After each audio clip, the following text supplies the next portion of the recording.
Assalamualaikum warahmatullahi wabarakatuh. Alhamdulillahirabbil alamin wassalatu wassalamu ala asrofil anbiya'i wal mursalin wa ala alihi wa ashabihi ajmain. Asyhadu an la ilaha illallah wahdahu la syarikalah wa asyhadu anna Muhammadan abduhu wa rasuluhu la nabiyya wa la rasulah ba'dah. Alhamdulillahirabbil alamin.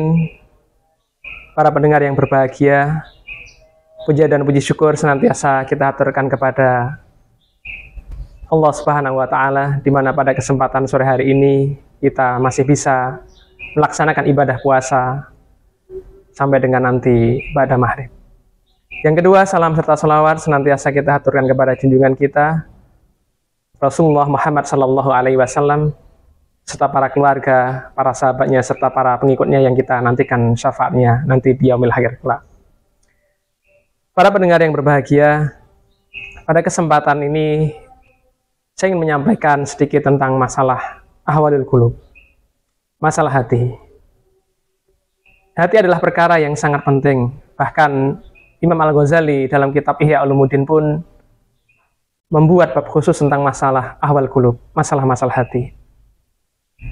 Sebagaimana dalam sabda Rasulullah Sallallahu Alaihi Wasallam, bahwa apabila hati seseorang itu baik, maka semuanya akan baik. Sedangkan apabila hatinya bermasalah, maka di dalam kehidupannya pun dia juga akan bermasalah. Pendengar yang berbahagia, oleh karena itu kita sebagai seorang muslim, hendaknya kita berhati-hati terhadap perkara-perkara yang bisa merusak hati kita. Sebagai seorang muslim, seringkali kita berdoa kepada Allah Subhanahu wa Ta'ala, ya muqallibal qulub, tsabbit qalbi ala dinik. Wahai zat yang membolak-balikkan hati, maka tetapkanlah hati ini di dalam agamamu. Maka ini menjadi satu hal yang penting bagi kita, bahwa hati itu adalah sesuatu yang mudah berbolak-balik. Sesuatu yang hari ini dia bisa berbuat baik, mungkin dalam hitungan menit ataupun detik dia bisa berubah, sehingga orang itu menjadi berbuat kejahatan. Oleh karena itu, kita dianjurkan untuk senantiasa memperbanyak doa untuk kesehatan hati kita. Dalam Islam seringkali disebut dengan istilah qalbun salim, hati yang selamat. Untuk menjadi hati yang selamat, maka sebagai seorang muslim, orang yang beragama, kita harus senantiasa untuk merawatnya. Salah satunya adalah untuk merawat hati kita adalah membaca Al-Quran. Bulan Ramadan adalah bulan di mana Al-Quran diturunkan.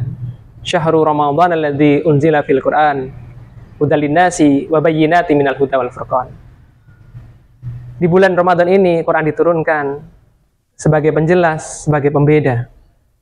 Karena itulah orang yang berpegang kepada Al-Quran, maka dia akan selamat di dunia wal akhirah. Di bulan Ramadan juga Al-Quran diturunkan sebagaimana di dalam Quran surat Al-Qadar. Bagaimana Al-Quran diturunkan? Inna anzalnahu fi lailatul qadar.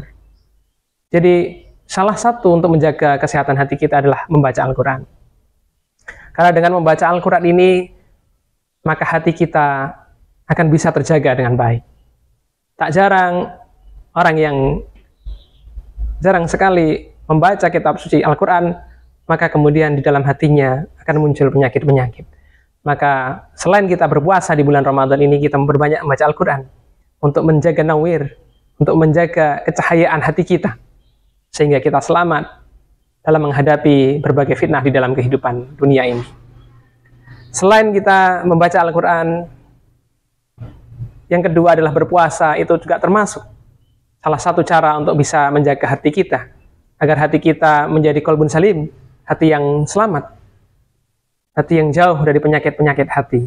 Maka kita berlapar-lapar di bulan Ramadan ini untuk melembutkan hati. Maka para ulama terdahulu, termasuk Imam An-Nawawi, beliau hanya sekali makan ketika kesehariannya menjalani kehidupannya. Karena dalam pemahaman beliau bahwa orang yang menjaga makannya atau menjaga perutnya dari sifat kenyang, maka akan terjaga akalnya, terjaga hatinya. Maka Imam An-Nawawi itu sedikit sekali untuk pola makannya.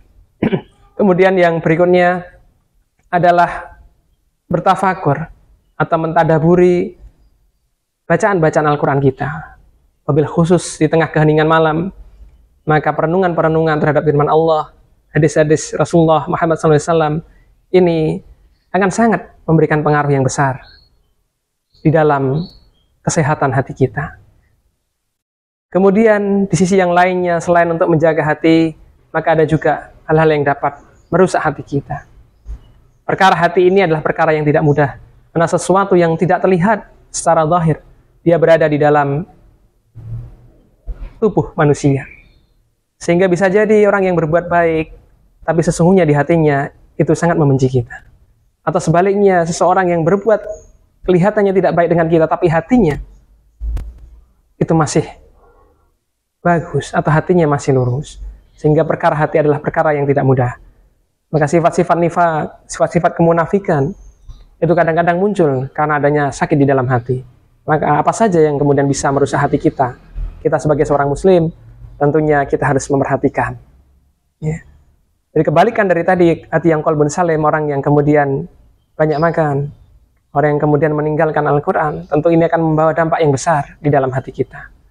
Maka kita hendaknya berhati-hati di dalam menjaga hati kita agar kita selamat dalam membawa hati kita. Karena sesungguhnya selamanya hati seseorang itu sangat berpengaruh. Kalau jasad ini boleh meninggal, tapi kalau hatinya baik dia akan selamat. Tapi kalau seseorang itu masih hidup sedangkan di dalam hatinya masih ada luka-luka, masih ada permasalahan, masih ada keburukan di dalam hatinya, maka ini akan menjadi musibah di kemudian hari. Dan tentunya seorang muslim hendaknya harus pandai-pandai untuk melakukan muhasabah, melakukan evaluasi agar kita selamat dari keburukan hati kita. Maka doa tadi yang saya sampaikan, ya muqallibal qulub, tsabbit qalbi ala dinik, atau ya musarrifal qulub, sarrif qulubana ala ta'atik, luruskanlah hati-hati kami ya Allah untuk senantiasa bisa menjalankan ketaatan kepadamu, sehingga kami termasuk para pendengar sekalian, kita diselamatkan dari hati-hati yang tidak baik, dari hati-hati yang buruk, atau perbuatan-perbuatan syuk, karena dalam hati kita yang ada penyakitnya. Oleh karena itu, saya menghimbau kepada diri saya pribadi dan kepada jamaah mendengar pada umumnya, untuk kita bisa betul-betul menjaga hati kita, agar kita menjadi hati yang qalbun salim, dan dijauhkan dari hati yang rusak, atau hati qalbun mayyitun. Demikian yang dapat kami sampaikan, mudah-mudahan yang sedikit ini memberikan kemanfaatan bagi kita bersama. Assalamualaikum warahmatullahi wabarakatuh.